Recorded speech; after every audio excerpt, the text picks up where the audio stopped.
Rikki Tikki Tavi, Part 2 by Rudyard Kipling. Without waiting for breakfast, Rikki Tikki ran to the thorn bush where Darzy was singing a song of triumph at the top of his voice. The news of Nag's death was all over the garden, for the sweeper had thrown the body on the rubbish heap. "Oh, you stupid tuft of feathers," said Rikki Tikki angrily.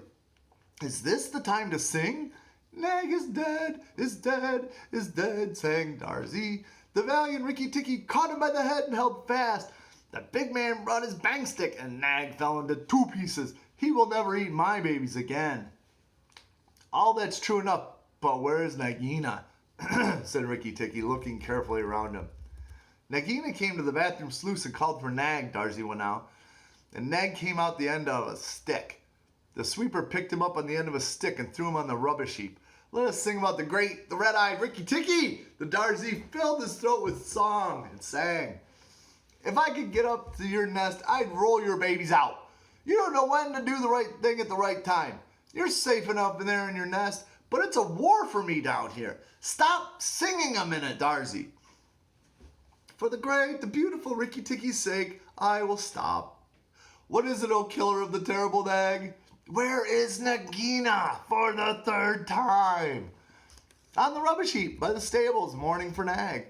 Great is Rikki Tikki with his white teeth." "Bother my teeth! Have you ever heard where she keeps her eggs?" "In the melon bed on the end nearest the wall, where the sun strikes nearly all day. She hid them there weeks ago." "And you never thought it was worth it to tell me?" "The end nearest the wall, you said? Rikki Tikki, you're not going to eat her eggs." "Not eat exactly, no, Darzy. If you have a grain of sense, you will fly off to the stables and pretend that your wing is broken. Let Nagina chase you away from the brush. I must get to the melon bed, and if I went there now, she would see me." Now Darzy was a feather-brained little fellow who could never hold more than one idea at a time in his head, and he knew that Nagina's children were born in the eggs like his own, and he didn't think at first it was fair to kill them. But his wife was a sensible bird, and she knew that cobra's eggs meant young cobras later on. So she flew off from the nest and left Darzy to keep the babies warm and continue his song about the death of Nag. Darzy was very like a man in some ways. She fluttered in front of Nagina by the rubbish heap and cried out, "Oh, my wing is broken! The boy in the house threw a stone at me and broke it." Then she fluttered more desperately than ever. Nagina lifted up her head and hissed, "You warned Rikki Tikki when I would have killed him. Indeed and truly, you've chosen a bad place to be lame in." And she moved toward Darzy's wife, slipping along over the dust. "The boy broke it with a stone," shrieked Darzy's wife. "Well, it may be some consolation to you when you're dead to know that I shall settle accounts with the boy. My husband lies on the rubbish heap this morning, but before the night, the boy in the house will lie very still. What is the use of running away? I'm sure to catch you, little fool. Look at me." Darzy's wife knew better than to do that, for a bird who looks at a snake's eyes gets so frightened that she cannot move. Darzy's wife fluttered on, piping sorrowfully and never leaving the ground, and Nagina quickened her pace. Rikki heard them going up from the path from the stables, and he raced for the far end of the melon patch near the wall. There, in the warm litter about the melons, very cunningly hidden, he found about 25 eggs, about the size of a bantam's eggs, but with a whitish skin instead of a shell. It was not a day too soon, he said, for he could see the baby cobras curled up inside the skin, and he knew that the minute that they were hatched, they could each kill a man or a mongoose. He bit off the tops of the eggs as fast as he could, taking care to crush the young cobras, turned over the litter from time to time to see whether he had missed any. At last, there was only 3 eggs left, and Rikki Tikki began to chuckle to himself when he heard Darzy's wife screaming, "Rikki Tikki, I led Nagina toward the house, and she's gone into the veranda, and oh, come quickly, she means killing." Rikki Tikki smashed 2 eggs and tumbled backward down the melon bed with a 3rd egg in his mouth, and scuttled to the veranda as hard as he could put foot to ground. Teddy and his mother and father were there at the early breakfast, but Rikki saw that they were not eating anything. They sat stone still, and their faces were white. Nagina was coiled up on the matting by Teddy's chair, within easy striking distance of Teddy's bare leg, and she was swaying to and fro, singing a song of triumph. "Son of the big man that killed Nag," she hissed. "Stay still. I'm not ready yet. Wait a little. Keep very still, all you three.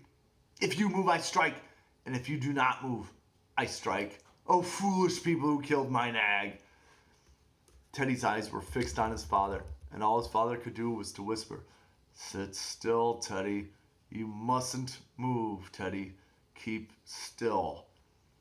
Then Rikki Tikki came up and cried, "Turn around, Nagina. Turn and fight."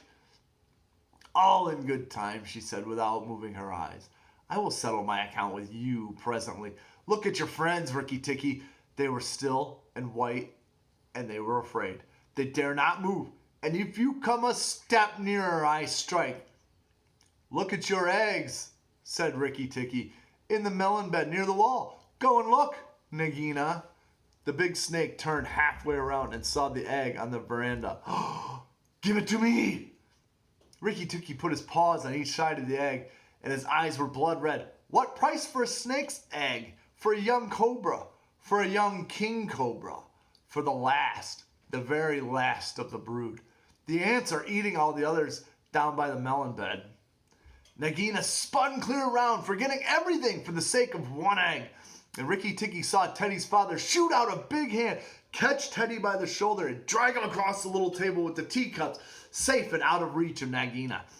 "Tricked! Tricked! Tricked! Rikki Tikki!" chuckled Rikki Tikki. "The boy is safe, and it was I that caught Nag by the hood last night in the bathroom." Then he began to jump up and down, all 4 feet together, his head close to the floor. "He threw me to the floor. He could not shake me off. He was dead before the big man blew him in two. I did it. Rikki Tikki Tikki Tikki. Come then, Nagina. Come and fight me. You'll not be a widow long." Nagina saw that she had lost her chance of killing Teddy, and the egg lay between Rikki Tikki's paws. "Give me the egg, Rikki Tikki. Give me the last of my eggs, and I will go away and never come back," she said, lowering her hood. "Yes, you will go away, and you will never come back, for you will go to the rubbish heap with Nag. Fight, widow. The big man's gone for his gun. Fight." Rikki Tikki was bounding all around Nagina, just out of reach of her stroke, his little eyes like hot coals. Nagina gathered herself together and flung at him. Rikki Tikki jumped up and backward again and again and again. She struck, and each time her head came within a whack on the matting of the veranda, and she gathered herself together like a watch spring. Then Rikki Tikki danced in a circle to get behind her, and Nagina spun around to get her head to his, and so that the rustle of her tail on the matting sounded like dry leaves blown along by the wind. He had forgotten the egg. It still lay on the veranda, and Nagina came nearer and nearer to it, till at last, while Rikki Tikki was drawing breath, she caught it in her mouth, turned to the veranda steps, and flew like an arrow down the path, with Rikki Tikki right behind her. When the cobra runs for its life, she goes whiplash, flicking across like a horse's neck. Rikki Tikki knew that he must catch her, or all the trouble would begin again. She headed straight for the long grass by the thorn bush, and as he was running, Rikki Tikki heard Darzee still singing his foolish little song of triumph, but Darzee's wife was wiser.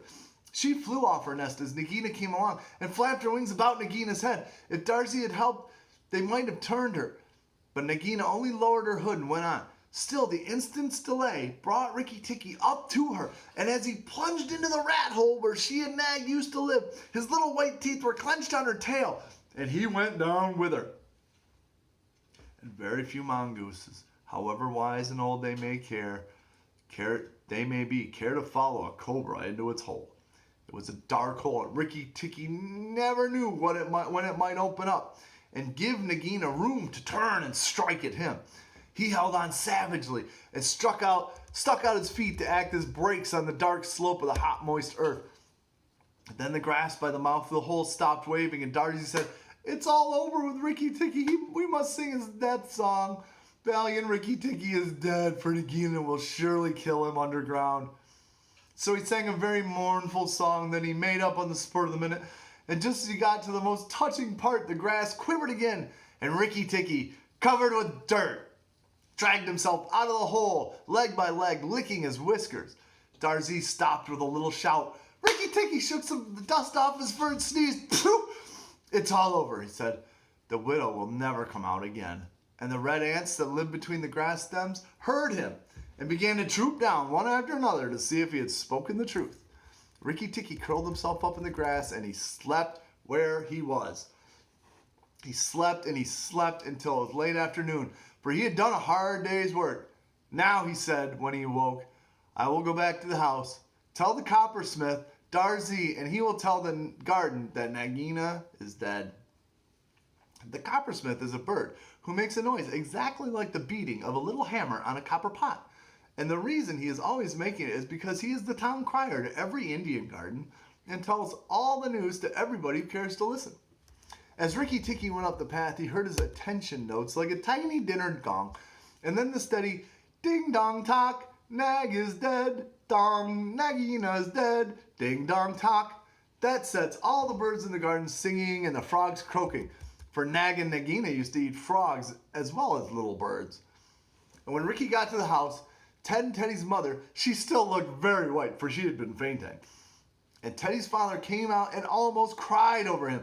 And that night he ate all that he was given him until he could eat no more. And he went to bed on Teddy's shoulder, where Teddy's mother saw him when she came to look at him for the night. He saved our lives and Teddy's lives, she said to her husband. Just think, he saved all of our lives. Rikki Tikki woke with a jump, for all mongooses are very light sleepers. Oh, it's you, he said. What are you bothering for? All the cobras are dead, and if they aren't, I am here. Rikki Tikki had a right to be proud of himself, but he did not grow too proud, and he kept that garden as a mongoose should keep it, with tooth and jump and spring and bite, till never a cobra dared show its head inside the walls.